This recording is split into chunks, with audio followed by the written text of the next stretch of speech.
Inform human, आप तक सच पहुंचे, यही हमारी कोशिश है।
नमस्कार। किसी शायर ने कहा है कि एक अरसे हम अकेले चले, फिर हमारा नाम चलने लगा।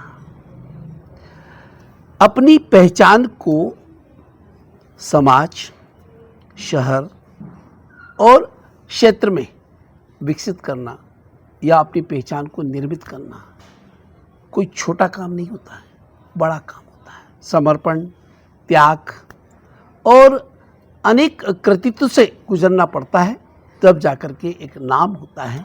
आज हमारे बीच में देवास की एक ऐसी शख्सियत जो कि बैंक नोट मुद्रणालय, जिसे पूरा देश बीएनपी कहता है, उस बीएनपी से सहायक प्रबंधक के पद से सेवानिवृत्त और समाज में एक अनुकरणीय कार्य करने वाले राजेश पटेल जी से हम इन्फॉर्म वुमेन की टीम आज उनसे साक्षात्कार करने के लिए उपस्थित हुई है।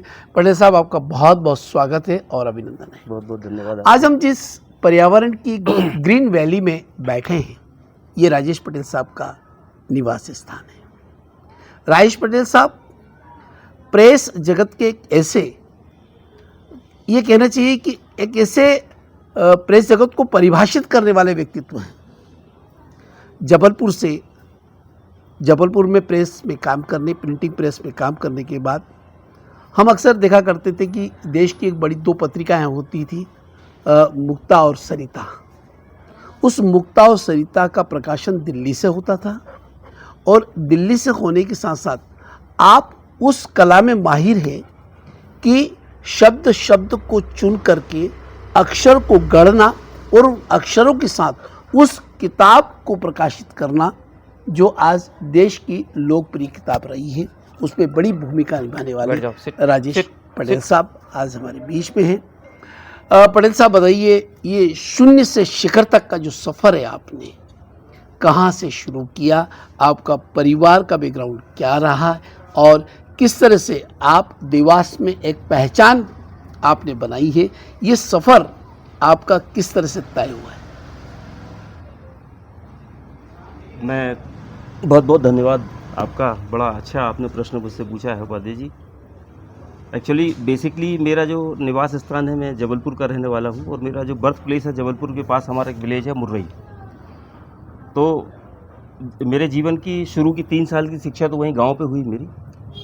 4th क्लास से मैं जबलपुर आ गया। जॉर्ज टाउन स्कूल एक हुआ करता था, गवर्नमेंट स्कूल, उसमें मेरा प्राइमरी एजुकेशन हुआ। इसके बाद फिर मेरा मिडिल का एजुकेशन हुआ, हायर सेकेंडरी हुआ और हायर सेकेंडरी करने के बाद फिर ये लगा कि अब किस जीवन में किस क्षेत्र में हमको आगे जाना है। तो हमारा जो था ऐसा था कि कोई भी इंजीनियरिंग क्षेत्र में हम आगे बढ़ना चाहते हैं या टेक्निकल, हमारा ऐसा सोच था कि जीवन में आगे बढ़ना है उस समय। तो हम पॉलिटेक्निक अभी जो है उसमें एक कला निकेतन, हमारा एक इंस्टीट्यूट है जबलपुर कला निकेतन। कला निकेतन में एक प्रिंटिंग टेक्नोलॉजी एक विषय है और वो मध्य प्रदेश में एक ही इंस्टीट्यूट है जिसमें अब हमारे ज़माने में 20 सीट हुआ करती थी, अभी 60 हो गई, वहाँ 60 एडमिशन हो गए मतलब। तो वो वहाँ पे मेरा एडमिशन हो गया और फिर मेरा जो डिप्लोमा है वो प्रिंटिंग टेक्नोलॉजी से हुआ, क्योंकि हमें गर्व इस बात का था कि हमारे ज़माने में सबसे हायर एजुकेशन यही हुआ करता था, डिप्लोमा इन प्रिंटिंग टेक्नोलॉजी, क्योंकि उस समय बी इंजीनियरिंग के कोई कोर्सेज नहीं शुरू हुए थे हिंदुस्तान में। तो इसलिए हमारे कैडर के जो लोग होते थे या उस समय जिन्होंने भी डिप्लोमा किया, उनको बड़ी से बड़ी पोस्ट में डायरेक्ट उनके सिलेक्शन भी हो जाते थे, प्रमोशन से भी पहुंच जाते थे वो लोग। तो हमारे जीवन का सफ़र जबलपुर से शुरू हुआ, डिप्लोमा हमारा कंप्लीट हुआ और उसके बाद फिर महर्षि महेश योगी का आपने नाम सुना होगा, उनका एक ऑर्गेनाइजेशन वहाँ भी था, age of enlightenment publications, AE publications में हमारी 6-8 महीने की नौकरी थी। फिर हमने अप्लाई किया तो दिल्ली में हमारा सिलेक्शन हो गया। दिल्ली प्रेस, सरिता, मुक्ता, चंपक, भूभारती, कैरामान, ओमेन सरा, ये सारी मैगजीन्स वहाँ से निकलती थी। और इंडिया के लार्जेस्ट जो पब्लिशर्स हैं उनमें एक नाम दिल्ली प्रेस का था उस समय, और ऐसा कोई भी व्यक्ति नहीं है उस ज़माने में जो चंपक के बारे में नहीं जानता था। सरिता बच्चों के लिए बड़ा फोर्टनाइटली मैगजीन निकलती थी, बच्चों की मैगजीन्स हैं, और वो भी 7 भाषाओं में निकलती थी। 7 भाषाओं में हम लोग प्रिंट किया करते थे। तो 7 भाषा में, 7 भाषा में, हाँ। साउथ की जो लैंग्वेज है वो मराठी में, हिंदी, इंग्लिश, गुजराती, ऐसे वेरियस लैंग्वेज में हमारी चंपक प्रिंट हुआ करती थी। और बाकी हिंदी और इंग्लिश की मैगजीन हुआ करती थी। कैरामान जैसे इंग्लिश में हुआ करती थी। भूभारती हिंदी में, गृह शोभा महिलाओं के लिए बड़ी प्रसिद्ध मैगजीन हुआ करती थी उस समय। तो सरिता, मुक्ता, ये तो बड़ी फेमस वेल नोन मैगजीन्स थी उस समय। तो वहाँ हमारा एक अच्छा एक्सपीरियंस रहा। और गाज़ियाबाद यूनिट में अलग अलग यूनिट थे, वहाँ मेरी सर्विसेज रहीं। कंपनी में थोड़ी बहुत उस समय मिसअंडरस्टैंडिंग हुई, यूनियन के साथ भी हमारा थोड़ा सा तालमेल करके स्ट्राइक हुई। तो उस समय हमने सोचा कि ये बंद नहीं होना चाहिए, लोगों का नुकसान होगा, क्योंकि बहुत दूर दूर से बिहार से लोग आते थे नौकरी करने। तो वो सारा सिचुएशन देखने के बाद फिर बाद में क्या हुआ कि due to some wrong information वो और बंद हो गया, मतलब लॉकआउट कर दिया उस यूनिट को, और हमारे जो ट्रांसफ़र है वो साहिबाबाद यूनिट में हो गया। फिर वहाँ हम फिर जहाँ भी मैगजीन्स जो टाइम पे कंप्लीट करना है तो ऑर्डर हमारी कंपनी से दे दिए जाते थे, दिल्ली प्रेस के हेड ऑफिस से, कि ये वाली मैगजीन स्टेट्समैन में छपेगी, ये वाली मैगजीन फिल्मी दुनिया जहाँ प्रिंट होती है उस प्रेस में छपेगी, पूजा प्रेस में छपेगी। तो वो सब जगह हमको जाना पड़ता था सुपरविज़न के लिए। तो वो हमारे लिए पर्सनल एक बहुत अच्छा ग्रेट एक्सपीरियंस था। मतलब हर जगह एक कंपनी में रह के भी हम वेरियस टाइप के जो प्रेसेस हैं वहाँ गए, और हमको टेक्निकली हम बहुत स्ट्रांग हुए उसमें। पंडित साहब, आप देवास का जो बीएनपी आपने ज्वाइन किया, वो किस तरह से आपने ज्वाइन किया और किस पद पर आपने ज्वाइन किया था? उसके बाद में दिल्ली से वापस मैंने एई पब्लिकेशन जबलपुर में ज्वाइन किया, महर्षि महेश योगी प्रेस में as a incharge production planning and control. और उसको भी हमने बहुत आगे बढ़ाया यूनिट को, क्योंकि वो उस प्रेस में एक्चुअली जब डिपेंडेंसी थी, मतलब ग्रांट पे चलता था वो प्रेस, ग्रांट पे चलता था। तो मतलब बाहर से जो पैसा आता था उससे सैलरी बढ़ती थी। तो हमने उसको कुछ इस तरीके से चेंजेस किए कि हमने ग्रांट आना बंद हो गई, और जो इनकम हुई उससे ही हमने उसको आगे बढ़ाया, सारे एम्प्लॉय को सैलरी आने लगी। ये हमारा बहुत ग्रेट अचीवमेंट था वहाँ पे। उसके बाद फिर बाद में हमने बैंकनोट प्रेस देवास में हमारा सिलेक्शन हो गया, हम इधर आ गए प्रचालक के पद पर। यही हमारे डायरेक्ट अपॉइंटमेंट की सबसे बड़ी पोस्ट थी, या फिर AWM में जो होती थी वो PSC। प्रचालक का मतलब क्या होता है? ऑपरेटर, मतलब वो सीनियर, एक्चुअली वो नासिक में और हमारे यहाँ इंक फैक्ट्री में उसको बोलते थे ATO, असिस्टेंट टेक्निकल ऑफिसर। पर स्पेसिफिक हमारे डिपार्टमेंट में चूंकि मशीन के साथ में रहना होता था, इसलिए उसको पद को प्रचालक जस्टिफाई किया था। उसके बाद मैं डिप्टी टेक्निकल ऑफिसर बना। डिप्टी टेक्निकल ऑफिसर बनने के बाद फिर टेक्निकल ऑफिसर में हमारा प्रमोशन हुआ। टेक्निकल ऑफिसर के बाद फिर हमारा प्रमोशन AWM में हुआ, AM में असिस्टेंट मैनेजर में हो गया। तो इस तरीके से हमारा जीवन का जो है बहुत अच्छा था, और वहाँ भी हमने बहुत अचीवमेंट अच्छे किए, जो देश को बहुत ज़्यादा फ़ायदा हुआ। मतलब मैं एक्चुअली इंटेग्लियो मेरा सब्जेक्ट था, और इंटेग्लियो डिपार्टमेंट में मेरी लाइफ निकली। तो इंटेग्लियो में भी हमने कुछ ऐसे मतलब मॉडिफिकेशंस किए थे मशीन में कि जैसे आप देखते हो एक ऑप्टिकल वेरिएबल इंक होती है, जिसमें आप नोट करेंसी में आप देखते हैं ना कि ग्रीन और ब्लू जो दिखता है, तो वो उसका कंजम्पशन बहुत हैवी था। कैसे उसको कम करें और इफेक्ट भी पूरे आने चाहिए। तो उसके लिए हमने कुछ मॉडिफिकेशंस हमने अपने ज़माने में किए थे, जिसमें मतलब उस मॉडिफिकेशंस में हमारे यहाँ जो है आप देखेंगे पर डे का जो सेविंग था कम से कम 10 लाख रुपए पर डे का होता था। मतलब जो इंक हमारी 50 किलो खर्च होती थी मान लो पर डे, तो 50 से हम उसको 35 और 40 kg पे लेके आ गए थे उस मॉडिफिकेशन में। और वो इंक का वैल्यू बहुत होता है, 2 लाख 2.5 लाख रुपए kg, ऐसा बहुत महंगा आता है वो इफेक्ट। एक बड़ी भूमिका बैंक नोट प्रेस की रही है नोटबंदी के समय पर। आप चूँकि उस समय अधिकारी थे, तो क्या किस तरह से वो नोटबंदी देश में एक भूचाल मच गया था, और वो उस समय पूरी निगाहें बीएनपी पर थी, पूरे देश की निगाहें।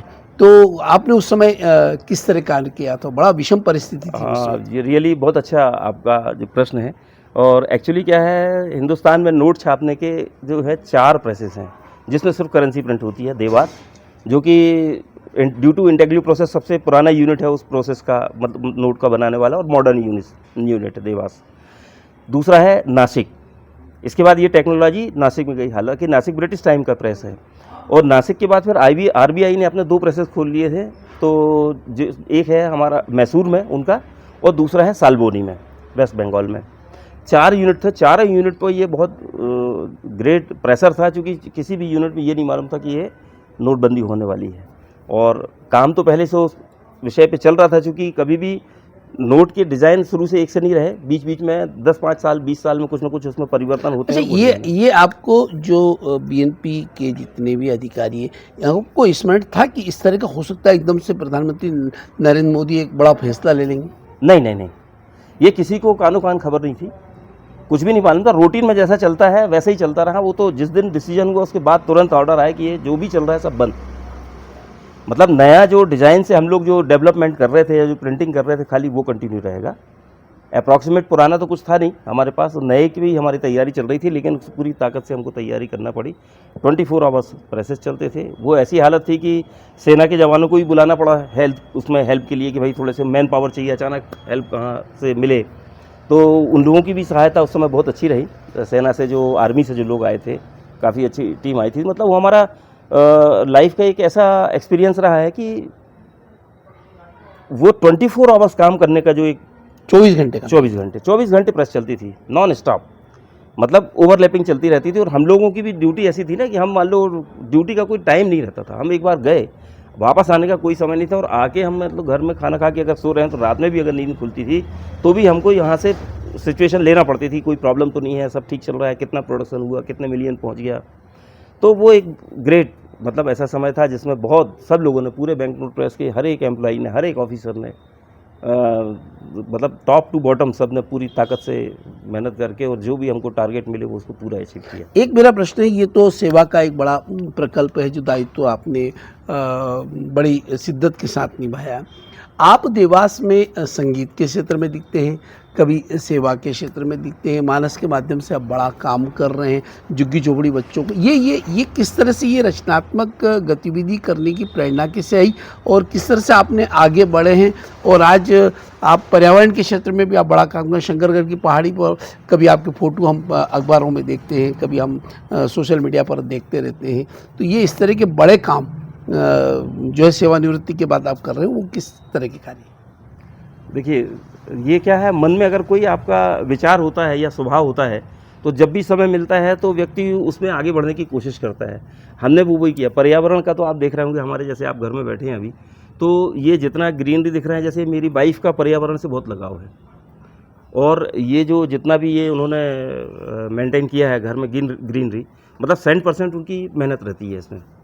मुझे भी पर्यावरण से लगाव है। बाहर जब मैं निकलता हूँ तो लगता है कि वृक्षारोपण होना चाहिए। लोग, हमारे ग्रुप हैं साथ में, तो उसमें वृक्षारोपण भी होता है और उसमें पर्यावरण से हम जुड़े भी रहते हैं।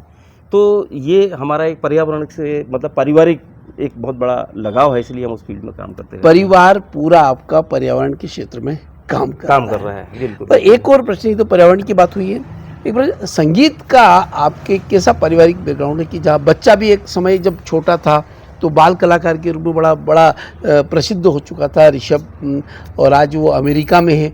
परंतु वो ये संगीत का कहाँ से शुरू हुआ है, और संगीत के माध्यम से आपने बड़ा अचीवमेंट किया है? बिल्कुल। देखिए, अभी जैसे सोशल वर्क का भी सब्जेक्ट छूट गया है, संगीत की अगर मैं बात करूं तो संगीत में ऐसा है कि बचपन से ही हमारे फादर के अंदर ही ये विधा थी कि जब गांव में कोई साधन नहीं हुआ करते थे, उस समय लाइट भी नहीं थी, गैस बत्ती जला करती थी, तब वो ज़मींदारी का टाइम था। और हम लोग तो ज़मींदार परिवार से मतलब बिलोंग करते हैं बेसिकली, मतलब उसमें तो उनको एक शौक़ था। तो वो गांव के बच्चे, जो यंग लड़के थे, यंग बच्चे थे, उनकी एक टीम तैयार करके वो नाटक का मंचन करवाया करते थे। और उनको सिंगिंग का शौक़ था, तो बैकग्राउंड डायरेक्शन उनको देते थे और उसके अलावा वो जो संगीत है, गाने का जो उनको शौक था वो पूरा करते थे। तबला वाला एक उनके साथ में रहता था, तबला बजाने का, संगीत का वाइस भी बहुत अच्छी थी। मदर भी हमारा संगीत बहुत पसंद करती थी। तो मुझे ये लगता है कि ये हमारे माता पिता की एक देन है। मतलब उनके अंदर जो बात थी, एक रहता ना कि ब्लड में आ जाता है आपके, घराना हाँ बस घराना बस, कि वो तो जैसा शौक था, वो था, वो शौक ही यही गाया। हमने प्रोफेशनल हम कभी नहीं हुए। हमारा बेटा जैसे ऋषभ है, उसकी बात की तो ऋषभ जो बहुत छोटा था तो भी उसको बचपन से ये बात थी, वो कभी भी गाना गाता था। तो उस समय तो खैर ये ट्रैक वगैरह सिस्टम जो अभी हो गया, थोड़ा सा साधन ये नहीं थे, वो भी जब छोटा था तो मतलब अगर हारमोनियम पे स्केल अगर कोई दे दिया है तो वो कभी भी उसको छोड़ता नहीं था। मतलब आखिरी सांस तक बिल्कुल ऐसा लगता था भले ही मुंह उसका लाल हो जाए, लेकिन वो पूरा उसको निभाता था। मतलब अच्छा, स्केल आपने शौक के कारण यही शौक रहा कि आपने एक ग्रुप तैयार किया, सिंगिंग फॉर चैरिटी ग्रुप। उसके माध्यम से आप संगीत के बड़े बड़े प्रोग्राम करते हैं, तो उसका क्या उद्देश्य है?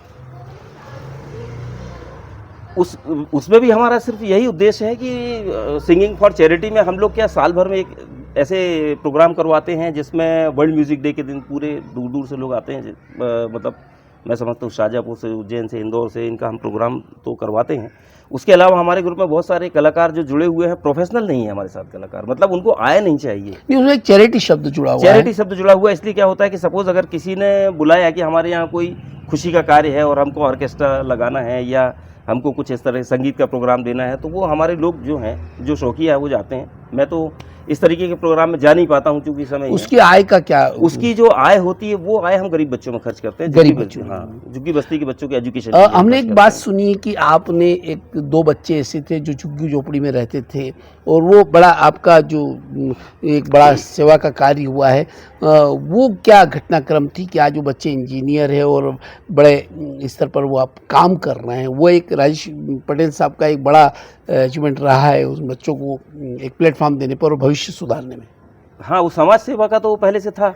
वो दो बच्चे हमारे यहाँ कभी कभी पार्ट टाइम कुछ काम करने आ जाया करते थे। हमारी वाइफ अक्सर बुला लिया करती थी कुछ काम में और उनको पढ़ने का समय दिया करती थी कि तुम काम भी करो लेकिन उस समय तुमको थोड़ा जब भी मौका मिले पढ़ना। तो ऐसे कभी कभी आते थे, लेकिन पढ़ने में बहुत होशियार थे, हमको मालूम था। पहाड़ा 38 का 39 39 का बोलो तो फटाफट बोल देते थे। हमें मालूम था ये अचीवमेंट, मतलब इनके अंदर जो काबिलियत है बहुत अच्छी है। तो उनका सिलेक्शन मेडिकैप्स कॉलेज में हो गया और जब वो आए तो हमने पूछा क्या हुआ तुम्हारा, कहाँ एडमिशन हुआ, तो सब उन्होंने बतलाया। यहाँ से निकल रहे थे घर के पास से, तो बोले अंकल हमारा मेडिकैप्स में हो गया लेकिन हम पढ़ नहीं पाएंगे क्योंकि हमारे पास इतनी फाइनेंशियल व्यवस्था नहीं है। तो फिर हम लोगों ने इकट्ठित होकर, हमारे श्रीवास्तव जी, अजय श्रीवास्तव जी अब नहीं रहे, हमारे AK साहू जी, ऐसे हम लोग 3-4 लोगों की एक टीम बनाई और हम लोगों ने फंड उनके लिए कलेक्ट किया। 5,000 2,000 4,000 से कम हमने किसी पैसा लिया नहीं। जो इतना दे वो हमारे साथ में जुड़े, नहीं तो कोई बात नहीं, हम करेंगे उसका पूरा। तो विदिन 2 डेज़ हमने वो टाइम पे 10-12 साल पहले 27,000 उनकी फ़ीस हमने जाके जमा करी। दोनों बच्चों का एडमिशन हुआ। 1 साल तक फिर हम, जब तक उनको स्कॉलरशिप चालू नहीं, हम लगातार उनकी फ़ीस भरते रहे और वो इंजीनियर बन गए। और वो दिन मुझे याद आता है कि जब वो इंजीनियर बनने के बाद अच्छी पोस्ट, सुना तो था, कभी कभी मिलते भी थे। जब हम अपनी गाड़ी की सर्विसिंग कराने हुंडई एजेंसी में गए, वहाँ जब उनसे मुलाकात हुई तो उन्होंने पैर छुए और बोले अंकल मैं बहुत अच्छा वो चल रहा है, आप कैसे आए? मैंने कहा यार गाड़ी की सर्विसिंग के लिए आया हूँ। तो बोले अंकल मैं भी एक कार खरीदना चाहता हूँ शोरूम में, आप बताएं कि कौन सी कार मैं खरीद लूँ। ये बहुत बड़ी बात है। तो ये मतलब उनका जो ग्रेट अचीवमेंट देखा और जो झुग्गी बस्ती के बच्चे मतलब जब इस पोजीशन तक पहुँच गए, तब मुझे लगा कि नहीं यार ये एक्चुअल टैलेंट था, जिनको थोड़ा सा सपोर्ट दें तो ये यहाँ से वहाँ तक पहुँच सकते हैं। तो वो एक्चुअली करते तो हम तो छोटा मोटा जहाँ बनता था वो था, लेकिन वो एक सक्सेस थी मतलब हमारी लाइफ की, कि पहली सक्सेस की यार जिन बच्चों को हमने शुरू वो किया है तो वो आज इतने अच्छे इंजीनियर, एक इलेक्ट्रिकल इंजीनियर बना भाई, दूसरा सिविल इंजीनियर बना। तो इस तरीके से हमारा जो है वो था। और आफ्टर रिटायरमेंट तो फिर आपको मालूम है कि फिर हम इन सब कामों में लग गए। हेमंत शर्मा, हम हरिओम ग्रुप में गए पहले। हरिओम ग्रुप में गेम्स की एक्टिविटी हमारी चलती रहती हैं। गेम्स की एक्टिविटी के अलावा फिर हम लोग यही पर्यावरण का काम करते रहते हैं, पर्यावरण सोशल वर्क करते रहते हैं। फिर साथ में हेमंत शर्मा हमारे साथ जुड़ गए, हम दोनों साथ में। फिर हम लोगों ने संस्था मानस के लिए काम किया, तो संस्था मानस के प्लेटफॉर्म पे फिर हम लोग ये गरीब बच्चों के लिए हम सब काम करते रहते हैं। सारे त्यौहार हम उनके साथ में मनाते हैं। प्रकृति के वातावरण में हम बैठे हुए थे और राजेश पटेल जी से जो चर्चा चल रही थी उस दौरान वर्षा रानी अचानक आई और हम घर के अंदर प्रवेश किया हमने, और आपका ये सकारात्मक ऊर्जा वाला जो आपका जो मकान है और ये आपका डाइनिंग रूम है, यहाँ आकर के ऐसा एक सकारात्मक ऊर्जा हमको दिखाई दिए, क्योंकि जो परिदृश्य दिख रहा है ये बड़ा मनोरम और बड़ा सुंदर और एक मतलब मोहकपन यहाँ पर लग रहा है। ये सब आपके संगीत की साधना का प्रतिफल है और सेवा का प्रतिफल है, जो आप मानव समाज की सेवा कर रहे हैं।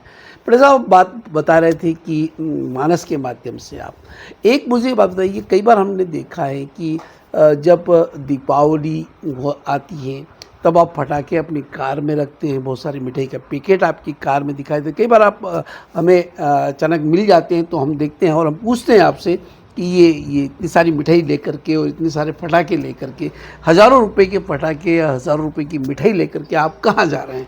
भाई घर पे तो बालक अमेरिका में है और भाभी जी घर पर, तो वो क्या था? हर त्योहारों को आप दिखते हैं तो वो क्या परिदृश्य है आपका? नहीं, वो जैसे मैंने आपको बताया कि सेवा का जब कार्य हमारा मतलब थोड़ा जोर शोर से आफ्टर रिटायरमेंट शुरू हुआ, तो हरिओम ग्रुप के साथ साथ में वहाँ पे हम हेमंत शर्मा जी से मिले, पत्रकार हैं वो, लेकिन वो उसके साथ साथ उनके अंदर क्या है कि बहुत बड़ा भाव है सेवा का। तो संस्था मानस फिर बनी और हम साथ में ज्वाइन हो गए, तो उनके साथ हमको ये काम करने में काफ़ी मतलब आनंद महसूस हुआ, होने लगा। और फिर हम मिलके ये सब काम करते हैं कि साथ में हम कभी भी जितने भी त्यौहार हैं वो गरीब बस्ती, झुग्गी बस्ती के जो लोग हैं उनके बीच में ही हम मनाते हैं। और जितने भी मौसम होते हैं, मान लो ठंड पड़ी तो हम कहीं ना कहीं से अरेंजमेंट करके स्वेटर का वितरण उनमें करते हैं। गर्मी है तो चप्पलों का डिस्ट्रीब्यूशन उनके लिए करना है, कभी टी शर्ट का डिस्ट्रीब्यूशन उनको साथ में करता है, लेकिन साथ में खाने का हम व्यवस्था जरूर रखते हैं। उनके भोजन की या हैवी नाश्ता कुछ ना कुछ हम साथ में लेके जाते, खाली हाथ कभी नहीं जाते। कभी शंकरगढ़ पहाड़ी में, कभी मोती बंगला की झुग्गी बस्ती में, कभी मीठा तालाब के उधर, और सब जगह जाके हम एक अलग जरूर जगाते हैं कि उनके बच्चों को बुला के उनको एजुकेशन के लिए हम मोटिवेट करते हैं। एक्चुअली हमारा जो मेन मकसद है यहाँ सब जाने का, उनको ये मदद करना है, ये तो टेम्प्रेरी है जो हम कर रहे हैं, लेकिन एजुकेशन के लिए उनको हम लोग मोटिवेट करते हैं जाके वहाँ पे। और उससे क्या होता है, जैसे सिंगिंग फॉर चैरिटी में हमारे साथ डॉक्टर जुगल किशोर हमारे सचिव हैं, वो भी जुड़े हुए हैं, तो उस फील्ड में वो काफ़ी काम करते हैं। जितना जो आय उसमें से होती है वो भी हम इस सब काम में लगा देते हैं। तो उनको, और शिक्षा के बारे में, चूँकि वो शिक्षक हैं तो उनसे शिक्षा की हम ज़्यादा जानकारी ले सकते हैं, या कभी क्लासेस लगती हैं तो उनसे हमको काफ़ी हेल्प मिल जाती है। शिक्षकों का कोई ऐसा करना कि भाई इस बस्ती में आज हम क्लास शुरू कर रहे हैं तो आप कुछ शिक्षकों का इंतजाम कर दो। तो ऐसे हमारे जैसे झुग्गी बस्ती में भी अभी वीकली हमारी क्लासेस चलती हैं। मीठा तालाब के पास में वो एक कृपाली राणा करके एक गुड़िया है, बहुत अच्छा वो करती है। और भी मैडम लोग हैं, सक्सेना मैडम ऐसे जो निस्वार्थ जाके अपना समय उनको दे सकते हैं। तो ऐसे काफ़ी शिक्षक हमको मिले। यही काम को आगे बढ़ाते हुए बाद में मतलब एजुकेशन में धीरे धीरे बढ़ते बढ़ते फिर इसमें ये सोचा कि ये कौचे जी के जो एडिशनल डिस्ट्रिक्ट कलेक्टर थे यहाँ पे, उनके हम लोग संपर्क में आए, वो भी हमारे संपर्क में आए। निहारिका मैडम एडिशनल डिस्ट्रिक्ट जज थी, वो भी हम लोगों के साथ में जुड़ी। ऐसे और भी अधिकारी स्टेट गवर्नमेंट के जो है वो सरकारी अधिकारी हमारे साथ जुड़ते रहे, और सब ने इसको सराहा कि ऐसा करना चाहिए। तो हम लोगों ने एक निःशुल्क जो है कक्षाएं हैं कॉम्पिटिटिव एग्ज़ाम की, वो हमने शुरू की सबसे पहले ITI में। वहाँ के प्रिंसिपल हैं अशोक रावल सर, उनका भी बहुत अच्छा सहयोग रहा शुरुआत में। बाद में फिर हम लोगों ने वो क्लासेस स्टेडियम में, जो नीचे हॉल है वहाँ पे हम लोगों ने शुरू की। जो बैठने की व्यवस्था, उसके नीचे एक हॉल है, वहाँ पे वो प्रोवाइड किया खेल विभाग से। और जितेंद्र गोस्वामी हमारे साथ जुड़े, जो छोटे छोटे बच्चों को फिजिकल ट्रेनिंग देते हैं। सेना के लिए बच्चों को तो मिलिट्री के लिए, पैरामिलिट्री फोर्स के लिए तैयार करते हैं बहुत सारे बच्चे। अभी एक लड़की हमारे उसमें से जो कॉम्पिटिटिव एग्जाम की तैयारी कर रही थी, रिसेंटली अभी 2 सप्ताह पहले उसका सिलेक्शन पटवारी में हो गया। अच्छा। तो उसका हमने सम्मान भी किया। तो बहुत सारे बच्चे अभी सिलेक्ट भी हो रहे हैं। तो ये सब झुग्गी झोपड़ी के बच्चे, झुग्गी झोपड़ी के या कमजोर हैं, जो मतलब फीस नहीं भर सकते हैं, तो मोस्टली वो है। कुछ ऐसे हैं मीडियम से लोअर मीडियम कह लीजिए, उस तरीके के बच्चे भी आते हैं। पर ज़्यादातर जो बच्चे हैं, अब एक लड़की तो ऐसी है, वो जो शर्मा जी, जो हमारे हेमंत शर्मा रहते हैं, वो रोड के किनारे वहाँ आगे झुग्गी वहाँ से लेके आए थे ढूंढे। तो वो अभी एथलीट में नंबर 1 है, मतलब वो स्टेट जीत के आएगी। मतलब आप देखेंगे तो PT उषा जैसे दौड़ती थी वैसे दौड़ रही है। लेकिन उसने अपनी खाली इच्छा जाहिर की, उसके पास कुछ नहीं था। उसका भी आधार कार्ड भी बन गया, एडमिशन भी हो गया, वो पढ़ाई भी कर रही है। तो इस तरीके से बहुत सारे बच्चे हैं जो हमारे यहाँ कॉम्पिटिटिव एग्जाम की क्लास के उसमें आते हैं। अगर वो कॉम्पिटिटिव एग्जाम के लायक नहीं, छोटे हैं, तो छोटे बच्चों की भी क्लासेस हमने अलग से शुरू कर दी। अभी हम सुबह जाते हैं तो हमारा और मिस्टर हेमंत शर्मा का मिलके यही काम है कि उनको मेडिटेशन करवाओ सबसे पहले। जो बहुत छोटे छोटे बच्चे हैं, अभी डेली उनको योगा भी करवाते हैं। अभी हमारे जो हैंड फौज में कल से योगा की क्लासेस भी शुरू हो रही हैं, छोटे बड़े सब। मतलब वहाँ 6-8 साल से लेके 75-76 साल तक के लोग आते हैं, सबके लिए मतलब एजुकेशन ये है, साथ में योगा की क्लासेस शुरू कर दी। तो ये हमारी जो सोशल एक्टिविटी हैं वो इस तरीके वेरियस टाइप की मतलब उसमें चलती रहती हैं। कंपटीशन एग्ज़ाम का होना, हाँ और साथ में उनको फिजिकल फिटनेस करके और उनको सेना में जाने के लिए प्रोत्साहित करना, जैसा आप कार्य कर रहे हैं। एक मुझे बड़ा अभी आपका बड़ा एक ऐसा कार्य हुआ था, अखबारों में काफ़ी आप प्रकाशित भी हुआ है कि आपके बेटे का विवाह था और ऋषिशन शंकरगढ़ की पहाड़ी के बीच में बहुत सारी झुग्गी बस्तियों के बीच में आप गरीबों के कम से कम 400-500 गरीबों को आप के बीच में एक रिसेप्शन का वो एक बड़ा कार्य हुआ, जिसमें हमारी जिला न्यायाधीश निहारिका जी उसमें थी, कई महापौर वगैरह सभी उसमें उपस्थित थे। वो कैसा आपके मस्तिष्क में आया, और जो बेटा आपका अमेरिका में है और यहाँ आकर के उसने रिसेप्शन दिया, ये बहुत बड़ी बात है। ये एक्चुअली क्या है, जब हमारे मन में विचार था, मन में था लेकिन हमने कभी किसी से कहा नहीं था कि कभी भी हमारे बेटे का विवाह होगा तो हम झुग्गी बस्ती में एक रिसेप्शन बढ़िया रखेंगे। ये मन में हमारा भाव था। और पहली बार ऐसा देवास में तो पहली बार ऐसा हुआ होगा कि झुग्गी झोपड़ी में जाके रिसेप्शन हाँ देना हाँ, पूरा उनका। रिसेप्शन था बाकायदा। वो जो लड़के लड़की की बैठने के लिए जो चेयर्स होती हैं और कालीन बिछा के टेंट लगा के सारा गर्म खाना वहीं ले जाके बनवाया, जैसा एक नॉर्मल रिसेप्शन होता वो झुग्गी बस्ती के लोगों को हमें देना था। वो हमने कोशिश की उसको करने की, संगीत का कार्यक्रम भी उसमें हुआ। तो ये एक मन में विचार था कि यार वो, और अच्छा बच्चों से जब हमने बात की, उनके बेटे का अमेरिका वापस जाने का समय आ गया, 2 दिन रह गए थे, तो हमने बोला यार कि मुझे 1 से 1.5 घंटे का समय तुम्हें देना पड़ेगा, ऐसा हमारे मन में विचार है। 2 दिन पहले ही हमने ये फाइनल किया था मतलब कार्यक्रम। तो उसने, और जो वैशाली बहू जो हमारी आई है, शादी होकर ऋषभ से शादी हुई, तो उन्हें अच्छा लगा कि नहीं आपने बहुत अच्छा सोचा, बिल्कुल हम चलेंगे। तो वो दोनों ने बिल्कुल सारी तैयारी छोड़ के अपनी वापस जाने की, और वो वहाँ पे रहे पूरे टाइम पे, और वो पूरे टाइम पे रहे। और उसके अलावा उन्होंने सब अपने हाथ से डिस्ट्रीब्यूट किया सबको खाना बस्ती में। वो बस्ती तो 7 किलोमीटर दूर इंटीरियर में, जहाँ कोई नहीं जा पाता।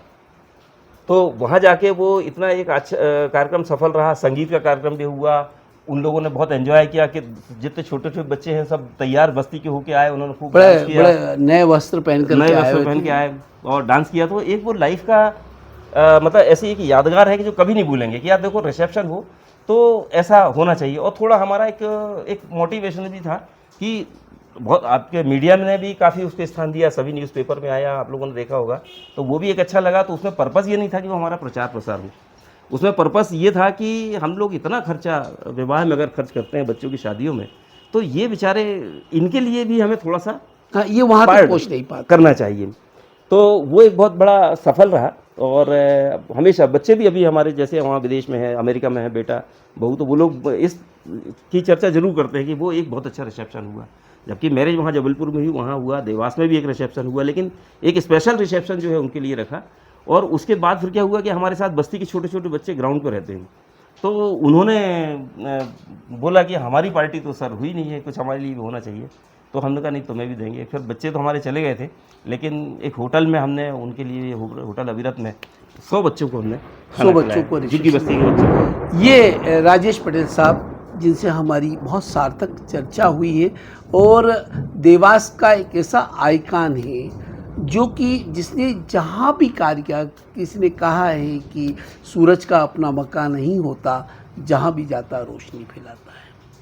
दायित्व के अपने कर्म पथ पर सेवा का एक अनुकरणीय उदाहरण प्रस्तुत करने के बाद जब रिटायरमेंट हुआ, उसके बाद आपने समाज की सेवा का जो प्रकल्प बनाया और उसके माध्यम से पर्यावरण के क्षेत्र में शंकरगढ़ की पहाड़ी पर अनेक पौधों को लगा करके, माताजी की टेकरी पर भी आपने कई पर्यावरण के क्षेत्र में काम किया है।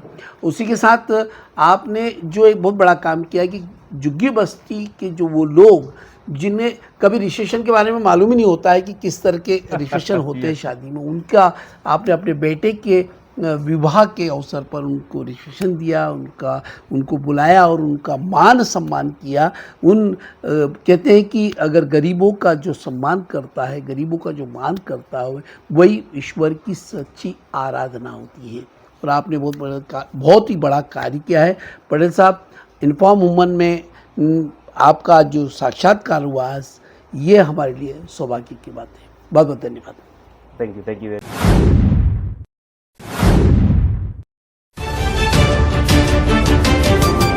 इन्फॉर्म ह्यूमन, आप तक सच पहुंचे यही हमारी कोशिश है।